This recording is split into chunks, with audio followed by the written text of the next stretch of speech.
17h31, vous écoutez France Bleu Lorraine, ça vaut le détour. À tout moment, on fait bien sûr la route ensemble. Vous êtes là au 03 83 36 20 20. Vous restez fidèles à France Bleu Lorraine puisque ce soir, notez, le Guillaume Canet vient présenter son nouveau film Rock'n'Roll à l'UGC Cinécité de Ludre. Un film donc dont la séance est prévue à 19h avec un casting de folie, une comédie de folie. On va en parler dans quelques instants avec Guillaume Canet et Rodolphe Loga qui sont avec nous. Rodolphe Loga qui est le co-scénariste de ce film. Ils sont avec nous en direct. Bonsoir messieurs, très heureux de vous accueillir. Bonjour, bonsoir. Bonsoir Jérôme. Bonsoir tout le monde. Alors, bonsoir Jérôme. à vous deux, bienvenue. Bonsoir, merci. Jérôme, rock'n'roll. Ouais. Enfin, avoir. Alors, j'aimerais bien avoir des lunettes, tu sais, en écaille et faire un peu, tu sais, le psy qui mordit. La branche de lunettes alors. Ouais, tu vois, comme ça. Attendez, j'ai des lunettes moi. J'en ai eu une fois pour une interview comme ça d'auteur pour faire un télo. J'avais une fausse paire de lunettes que j'avais achetée, mais je ne l'ai pas aujourd'hui. Tout ça pour dire, tu vois, un peu comme fait Jean-Christophe, on mordit sa branche de lunettes, on regarde Guillaume Canet, on dit Guillaume, mon petit Guillaume, ne feriez-vous pas la crise de la quarantaine? Vous arrivez, Guillaume. Justement pas. Justement pas. C'était. Mais par contre, comme on l'a fait pour moi. Je me suis dit que ça m'amusait un petit peu, moi, de m'en amuser. C'est-à-dire que ça fait longtemps quand même qu'on raconte des conneries sur notre vie et qu'on interprète et qu'on fantasme sur notre vie à Marion et à moi. Et tout ça est parti d'une vraie interview où je me suis retrouvé face à une jeune journaliste qui pensait justement que je faisais ma crise de la quarantaine et qui me disait que voilà, j'avais une vie pas très rock quoi. entre ma femme, mon fils, mes chevaux, la maison de campagne, c'était pas très sexy quoi. Et là, heureusement que j'étais pas en pleine crise de la quarantaine parce que je pense que j'aurais pu aller droit dans le mur. Mais par contre, ça m'a inspiré cette idée de film où j'ai essayé de m'imaginer comment je m'en serais sorti si j'étais en pleine crise de la quarantaine et qu'on me mettait ce petit rat dans la tête et que je me mettais à vouloir devenir rock alors que je ne l'étais pas. Ce que je ne suis pas, parce que je ne pense pas être quelqu'un de très très rock. D'ailleurs, je sais que ma compagne s'en amuse beaucoup en ce moment sur les réseaux sociaux, elle se fout de ma gueule. Donc du coup, j'assume pleinement ce côté thalassa et en pantoufle. Mais en tout cas, ce qui n'est pas vrai d'ailleurs, parce que je suis quand même quelqu'un de plutôt rock, parce que je joue de la guitare électrique depuis maintenant longtemps. Ouais. Wow. J'ai fumé pendant longtemps des pétards. En jouant de la guitare. En jouant de la guitare. Du Bob Marley. J'ai fait un doigt un jour à un prof. Ah ouais. Vous aviez quel âge? J'avais 24 ans. Ah, quand même. J'étais en seconde. Très rock'n'roll. T'es un malade en fait. Et comment on fait là, Non, ouais. Christophe, on est sur une antenne radio respectable. Voilà. Mort aux vaches. Non mais voilà, ça m'amusait beaucoup de partir dans ce délire et de traiter aussi de tous les sujets que l'on voit beaucoup dans la société actuelle, du jeunisme, de cette société recentrée sur elle-même, avec les selfies, avec tout ça, où on donne beaucoup d'importance à l'image, à ce qu'on représente, au fantasme, ce qu'on fait et puis surtout aussi, pas qu'un film boutique cinéma, mais un film aussi qui s'adresse à tout le monde, et notamment aussi les hommes, qui se voient vieillir et qui n'osent pas le dire et qui vivent mal. Je me suis dit, ce c'est vieillissement. la première fois qu'on a un film comme ça où c'est un homme qui fait un film sur le fait qu'un homme vieillisse, quoi, qu'on n'ait plus 25 ans au top. On a souvent eu l'image, c'est souvent les femmes d'ailleurs qui disent ça, mais oui, mais les hommes vieillissent pas comme nous. Mais je pense que contrairement je pense que les hommes aussi morflent voilà, des fois de se voir vieillir et d'être moins capable de faire des choses plus physiquement. C'est-à-dire que moi, par exemple, j'ai aucun problème par rapport à l'apparence d'avoir des poils gris, d'avoir que sur la barbe, je parle. Ouais, en même temps. Voilà. Ouais. Mais par contre, je sais pas pourquoi j'ai dit ça. Voilà, des poils. T'as utilisé le mot poil. Oui, j'ai mangé pour le poil. Ouais. Oui. Mais par contre, je morfle plus de vieillir physiquement, c'est-à-dire d'avoir mal de temps en temps aux genoux, aux épaules, de faire des trucs, voilà. Et pourtant, on s'attend pas à un film comme ça de vous, dans le sens où vous faites hyper jeune. Moi, j'ai testé, j'ai mis votre âge sur Facebook. Ouais. Et j'ai mis, mais comment il fait? Et tout le monde s'est foutu de moi en disant, même c'est juste Guillaume Canet, quoi. Non, mais... Ce qui est une réponse un peu simple, vous en conviendrez. Oui, très simple. mais je suis plus tout jeune. Je vais sur mes 44 ans quand même. 44, ouais. Ouais, c'est plus tout jeune, car on n'est plus dans la crise de la quarantaine, on approche de la crise de la cinquantaine là. Ce qui est émouvant, parce que ce qui est super dans ce film, c'est une comédie, hein, on se marre quand on va le voir. C'est que c'est comme les comédies réussies, il y a du fond, c'est-à-dire qu'on se marre, mais il y a, ça fait réfléchir d'une certaine manière. Alors, je suis pas en train de faire un trip d'analyse, etc. Mais je veux dire, ce qui est sympa, c'est que par exemple, ça fait réaliser que les autres ne vous voient pas forcément comme vous voyez. Oui. Et 40 ans, c'est un bon âge pour ça, mais je pense que il y a la crise de la trentaine, la crise des 40 ans, la crise de quand on se met en couple et qu'on prend un petit peu de bide, il y a la crise des 50 ans. Je veux dire, ce moment où vous passez dans un autre âge ou un autre moment de l'existence dans le regard des autres et où vous, finalement, votre esprit, votre âme, j'ai envie de dire, c'est la même. Bien sûr. Vous changez pas, vous bougez pas. Non, évidemment, mais ça, je pense que et tout le monde le vit. Enfin, tout le monde de manière universelle peut le vivre, et aussi dans son quotidien, dans n'importe quel travail, de voir cette jeune génération qui arrive et qui vous pousse au cul. Et que ce devoir d'être jeune, c'est ça le. Oui, et puis on vit de plus en plus dans cette société-là. C'est-à-dire qu'aussi, on a 10 ans de retard sur les États-Unis et qui sont là-dedans depuis un bon moment maintenant, où il y a cette peur de perdre la place, où il faut tous avoir les dents blanches, être bronzé, pas avoir des cheveux. Ça va. Non, mais mal parti, Jérôme. Là, c'est mal parti. Hein. Bon, il dit ça alors qu'on vient d'ouvrir un salon de coiffure devant chez moi. Non, quelle insulte. C'est une provocation. Quelle insulte. Alors, ce qui est super, c'est que dans le film, il y a une pléiade d'acteurs. Alors oui, ça serait bien de reparler du casting. J'ai dit que c'était un casting de folie. Alors, il y a Marion Cotillard, il y a Gilles Lelouch, il y a Johnny qui est extraordinaire. Je pense que c'est un rôle, franchement. Pourtant, je trouve personnellement, c'est que mon avis, vous le connaissez sûrement perso, mais qui joue pas forcément toujours très bien. Mais alors là, il est top. Oui, mais en même temps, le film s'appelle Rock'n'Roll. S'il n'y a pas de Johnny dans un film qui s'appelle Rock'n'Roll, c'est juste pas possible. C'est un Johnny que vous attendez pas. Je vous en dis pas plus, mais allez voir Johnny. Je vais dire merci. Ouais. Je suis très touché. D'abord parce que j'aime beaucoup Guillaume et que le rock'n'roll est mort. Voilà. Il dit même à un moment. C'est ringard maintenant de péter une chambre. Ouais, c'est ringard de péter une chambre d'hôtel. Aujourd'hui, les grands, les rockers, ils font du sport, ils mangent bio. Et en fait, c'est un moment de désillusion totale pour mon personnage qui vient voir le roi du rock pour lui demander comment devenir vraiment plus rock. Et lui fait d'abord le constat que finalement je suis assez chiant parce que j'ai pas envie de fumer des gitanes sans filtre qui s'enfilent les unes à la suite des autres, que j'ai pas envie de boire un coup. Puis tu vois Johnny avec une clope électronique, quoi. Je me dis, Johnny qui vapote. Le rock est mort. Ah oui, alors.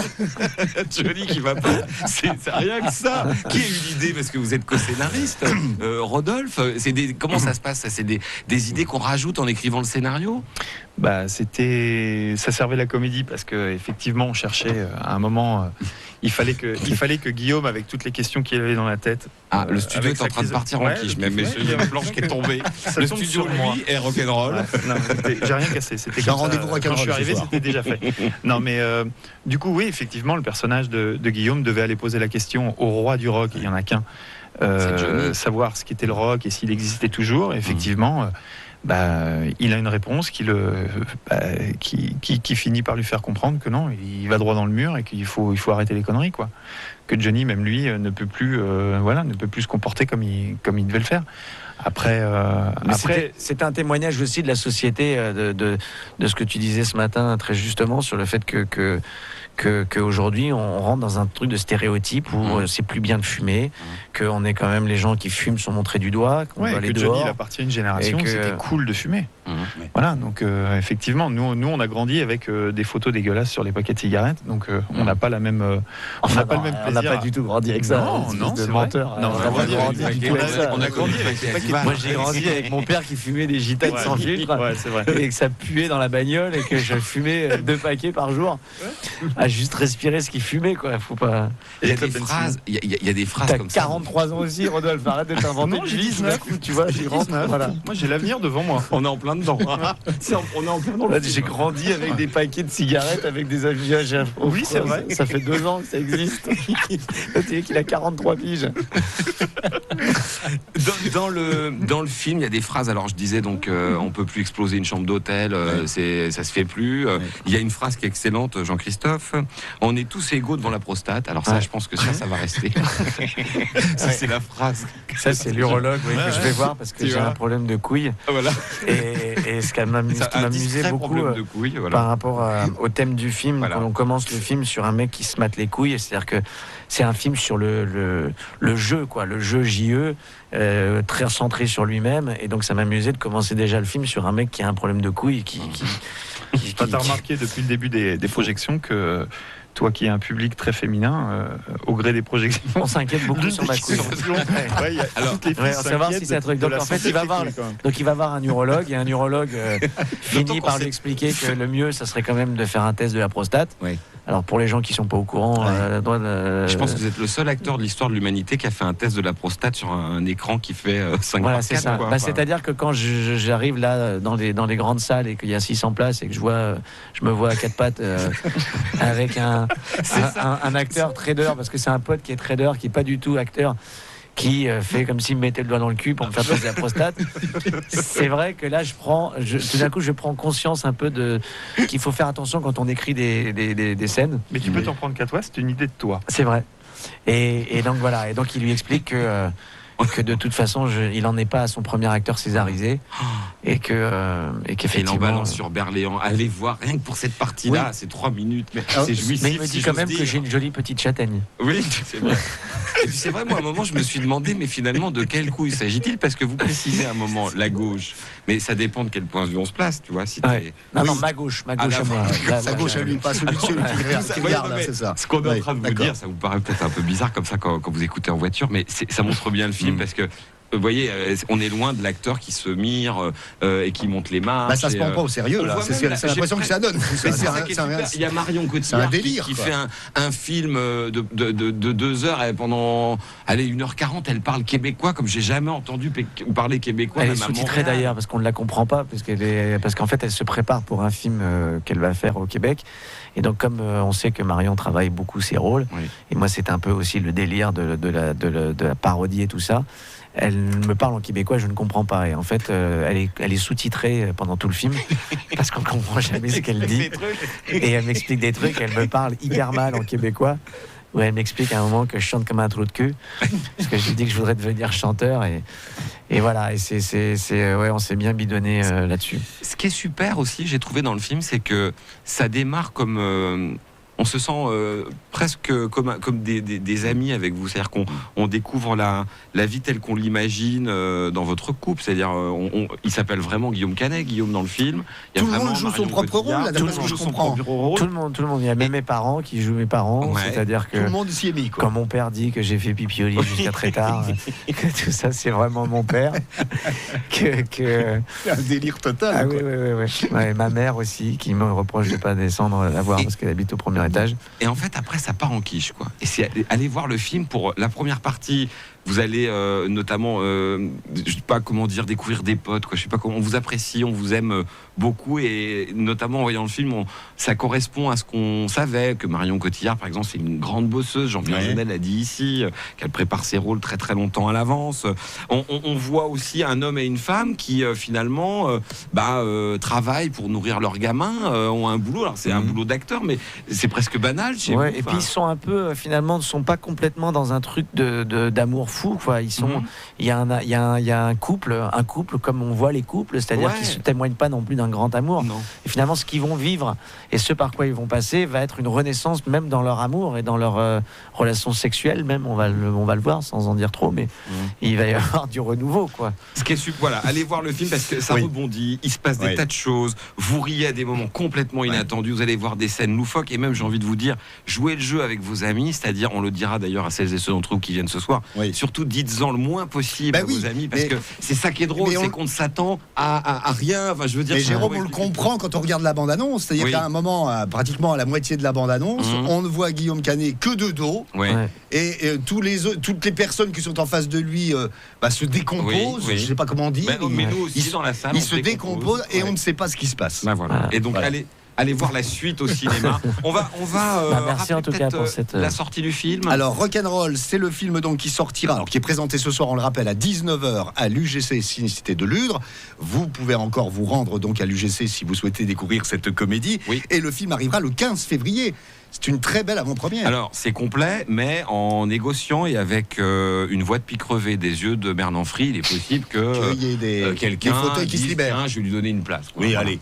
Ça vaut le coup de tenter. Et on rappelle que l'avant-première est en présence donc de Guillaume Canet et de Rodolphe Loga. Est-ce qu'on se quitterait pas avec un plaisir que Marion Cotillard refuse à Guillaume Canet? Qu'est-ce qui se passe? Qu'est-ce qu'elle refuse? Qu'est-ce qu'elle refuse dans le film? Elle lui refuse des Miss Rousseau. Pourquoi vous avez c'est votre dans le film? Alors voilà, oui, de toute façon, je peux pas faire autrement que d'avouer que j'ai un petit faible pour plein de chanteurs et plein de musique. Oui. Mais il y a, vous savez, quand on vous dit toujours le truc inavoué, quoi, le chanteur un peu inavoué. Moi, c'est des Miss Rousseau, c'est les Aphrodite Childs. Voilà. Parce que c'est vrai que j'ai toujours une fascination pour sa voix et pour les Aphrodite Childs. Et que voilà, Rain and Tears ou des morceaux comme ça m'a toujours. Ça fait pas. Voilà. Alors, Dieu soit loué, vous évitez d'entendre Guillaume chanter, parce que là, on peut pas vous faire ça. Déjà qu'on attendait plus verglaçante. Attention à l'orage, mais on va offrir la chanson à Guillaume. Mais c'est bien kitsch, c'est bien kitsch et tout ça, mais bon, après il y a aussi la signification des paroles qui ont une grande importance.